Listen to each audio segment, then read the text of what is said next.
Shri Raju P Nair, ഇവിടെ കോട്ടക്കൽ നഗരസഭ 48 പേരുടെ പരിശോധനയിൽ 32 പേരും അനർഹർ. BMW കാർ മേടിക്കുന്നവരുണ്ട്, വലിയ മണിമാളിക കെട്ടിപ്പൊക്കിയ ആൾക്കാരുണ്ട്, 2-3 കാർ ഉള്ളവരുണ്ട്, വീട്ടിൽ AC ഉള്ളവരുണ്ട്. ഇക്കാലം അത്രയും അവർ വാങ്ങിക്കൊണ്ടിരിക്കുകയാണ്. അത് കോട്ടക്കൽ മാത്രമാണ്. നാളെ മുതൽ നോക്കൂ, ഓരോരോ പഞ്ചായത്തുകളിൽ ഇത്ര അനർഹരുടെ വലിയ വലിയ കണക്കുകൾ പുറത്തേക്ക് വരാൻ പോവാണ്.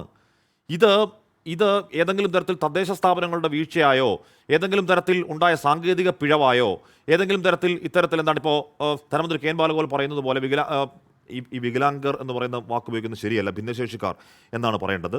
അപ്പോൾ ഭിന്നശേഷിക്കാരായ ആളുകൾ അവർ സർക്കാർ സർവീസിലേക്ക് വന്നപ്പോൾ അവർ ഒഴിവാക്കാൻ വിട്ടുപോയി എന്ന കേവലമാണോ പ്രശ്നം? ഇത് പണ്ട് നോട്ട് നിരോധന കാലത്ത് മൻമോഹൻ സിംഗ് പറയുന്നത് പോലെ ഓർഗനൈസ്ഡ് ലൂട്ട് എന്ന വാക്ക് തന്നെ ഉപയോഗിക്കണ്ടേ രാജു പി നായർ? അല്ല, തീർച്ചയായിട്ടും അത് തന്നെയാണ്.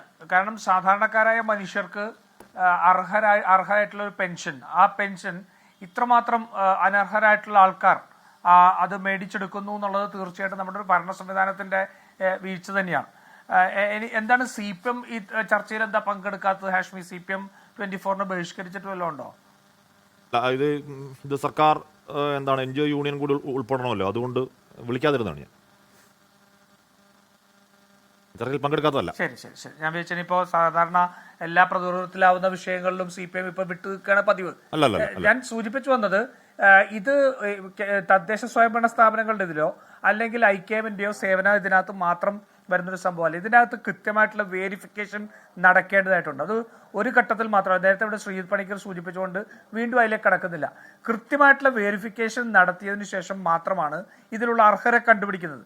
അപ്പോൾ വേരിഫിക്കേഷൻ പ്രോസസ്സിലാണോ, എവിടെയാണ് ഇതിൻ്റെ പിഴവ് വന്നിരിക്കുന്നത് എന്നുള്ളത് വളരെ കൃത്യമായിട്ട് അന്വേഷിക്കുകയും അതിൽ കുറ്റക്കാർക്കായവർക്കെതിരെ നടപടി ഉണ്ടാവുകയും വേണം. ഇവിടെ ഇത്തരത്തിലുള്ളവരുടെ പേരുകൾ മുഴുവൻ എന്തിനാണ് ഇവർ മറച്ചു പിടിക്കേണ്ട? ആരെയാണ് ഈ സംരക്ഷിക്കേണ്ട ആവശ്യം? അങ്ങനെ ഒരു സംരക്ഷണത്തിന്റെ ആവശ്യം അത് ഏത് പാർട്ടിയിൽപ്പെട്ടവരാണെങ്കിലും ഏത് രാഷ്ട്രീയം കൊണ്ട് നടക്കുന്നവരാണെങ്കിലും ഒരാളെയും ഇതിനകത്ത് പുറത്ത് വരുന്നതിൽ നിന്ന് സംരക്ഷിക്കേണ്ട കാര്യമില്ല.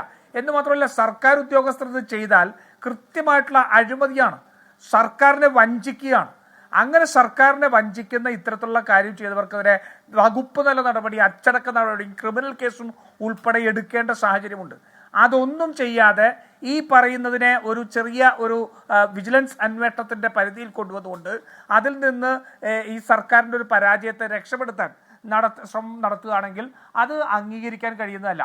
കാരണം സമൂഹത്തിൽ റെപ്യൂട്ടഡ് എന്ന് പറഞ്ഞ് നിൽക്കുന്ന ആൾക്കാർ ഈ പറയുന്ന സർക്കാരിനെ വഞ്ചിച്ചുകൊണ്ട്, സ്വന്തം സർക്കാരിന് ജോലി ചെയ്യുന്ന സർക്കാരിനെ വഞ്ചിച്ചുകൊണ്ട് ഏറ്റവും സാധാരണക്കാരായ മനുഷ്യർക്ക് അർഹരായ പണം തട്ടിയെടുക്കുക എന്നുള്ളത് ചെറിയ ഒരു സംഭവമായി കാണേണ്ടതല്ല. അതുകൊണ്ട് കൃത്യമായിട്ട് ഇതിനകത്ത് നടപടികൾ വേണം. ആ നടപടികൾ വളരെ സുതാര്യമായും ജനങ്ങൾക്ക് ബോധ്യപ്പെടുന്ന രീതി വരണം. കാരണം ഇവരാരും ഇത് അറിയാതെ ചെയ്തതല്ല, മസ്റ്റർ ചെയ്യേണ്ടതാണ്.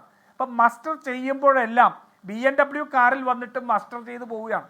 മനസ്സിലായില്ലേ? BMW കാറിൽ വന്നിട്ടാണ് മസ്റ്റർ ചെയ്തു പോകുന്നത്. അപ്പോൾ കൃത്യമായിട്ട് ഇവർ ചെയ്യുന്ന ക്രമക്കേട് എന്താണെന്നുള്ളതും ഇവർ കാണിക്കുന്ന കുറ്റം എന്താണെന്നുള്ളതും കൃത്യമായ ബോധ്യത്തോടു കൂടി തന്നെ ചെയ്തിട്ടുള്ളതാണ്.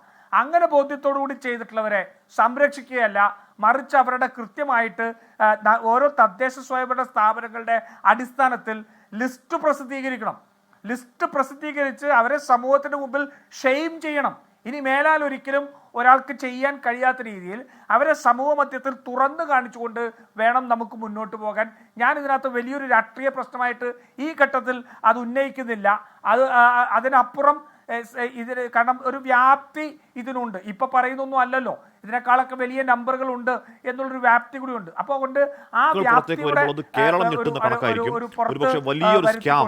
ഇതിനകത്ത് കൃത്യമായിട്ടുള്ള ആൾക്കാർ ശരിയാണ്, വലിയൊരു സ്കാമിന്റെ മഞ്ഞുമേലോടറ്റം എന്നൊക്കെ വിളിക്കാവുന്ന തരത്തിലാണ് ഈ 1458 കണക്ക് എന്ന് തന്നെ വേണം കരുതാൻ.